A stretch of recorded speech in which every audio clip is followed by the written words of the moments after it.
Students, welcome to KV NCERT solution. तो बच्चों, आज हम कक्षा दूसरी की हिंदी की किताब से पाठ 2 आनंदमय कविता जिसका नाम है गर, इसे पढ़ेंगे। ये कविता है। तो वीडियो शुरू करने से पहले अगर आप मेरे चैनल पर नए हैं तो प्लीज़ चैनल को सब्सक्राइब करें। और चलिए वीडियो शुरू करते हैं। पाठ का नाम है गर और ये एक कविता है।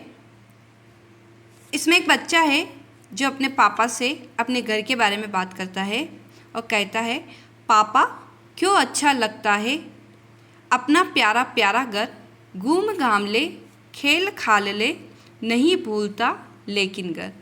तो बच्चा कहता है कि पापा हमें घर इतना अच्छा क्यों लगता है, अपना प्यारा प्यारा घर, घूम घाम ले खेल खाल ले, कहीं भी घूम ले कहीं भी खेल ले, लेकिन अपने घर को हम नहीं भूलते, लौटकर घर पर ही आते हैं।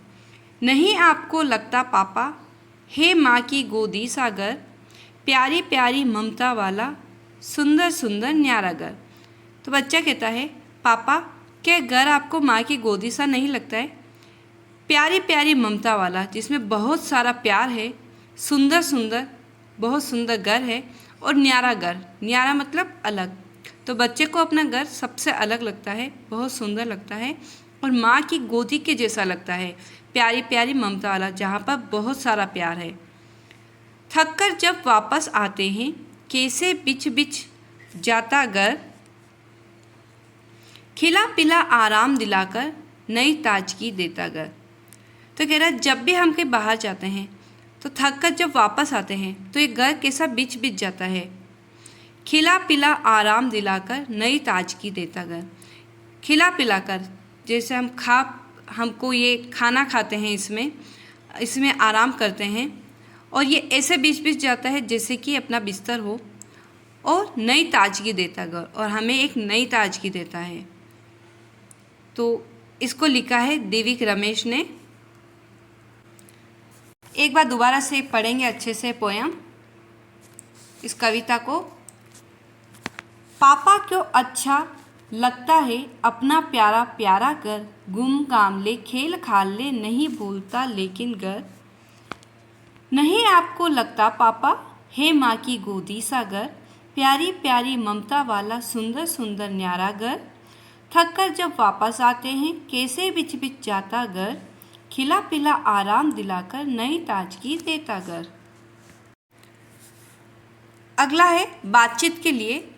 आपको अपने घर में सबसे अधिक क्या अच्छा लगता है और क्यों?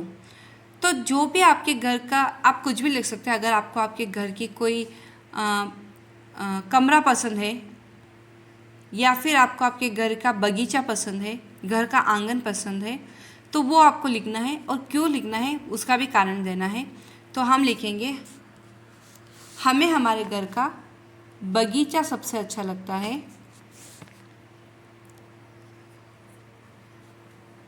बगीचा सबसे अच्छा लगता है क्योंकि उसमें रंग बिरंगे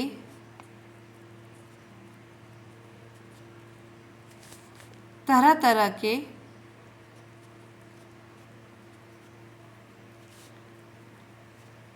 फूल हैं। अगला, आपको कब कब घर की याद आती है? तो यहाँ लिखेंगे, जब भी हम बाहर जाते हैं तो हमें घर की याद आती है।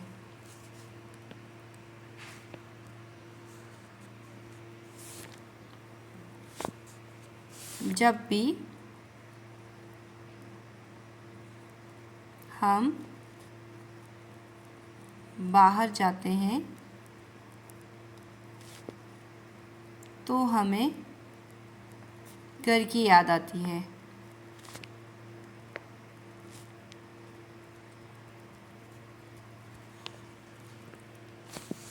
अगला प्रश्न है, घर को माँ की गोदी सा क्यों कहा गया है?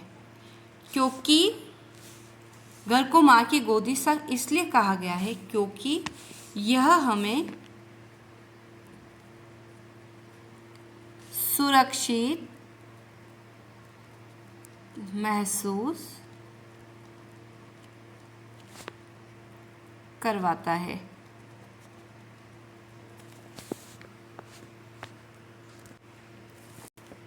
अगला प्रश्न है, कोई ऐसी घटना सुनाइए जब पूरे परिवार ने साथ में मिलकर कोई काम किया हो। तो ऐसी घटना आप लिख सकते हैं, सभी परिवार ने मिलकर दिवाली की सफाई की।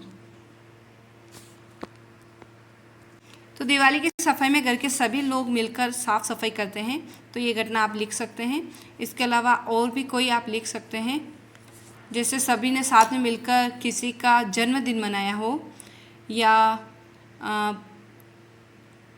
घर पर ही जब जन्मदिन मनाते हैं तो तरह तरह की मिठाइयाँ बनती है, तरह तरह के व्यंजन बनते हैं, वो आप लिख सकते हैं। अगला है, खोजे जाने। घर कविता अपने परिवार के किसी सदस्य को सुनाइए। घर या परिवार पर उनसे कोई अन्य कविता या कहानी सुनाने के लिए कहिए। तो ये जो घर कविता है, ये आपके अपने परिवार के किसी भी सदस्य को सुनानी है और उनसे कोई और अन्य कविता सुनाने के लिए कहना है। तो ये आप खुद से कर सकते हैं। अगला है, अपने परिवार के लोगों से बात करके पता कीजिए और लिखिए। तो परिवार के लोग, आपकी माँ की बहन को आप किस नाम से बुलाते हैं?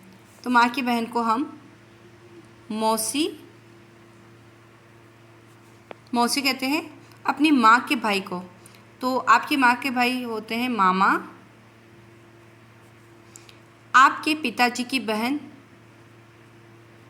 बुआ जी। आपके पिताजी के भाई, तो देखिए अगर पिताजी के भाई बड़े हैं तो आप लिखेंगे ताऊ जी, और अगर छोटे हैं तो चाचा जी। तो ये पाठ यहाँ पर समाप्त होता है। Thank you for watching.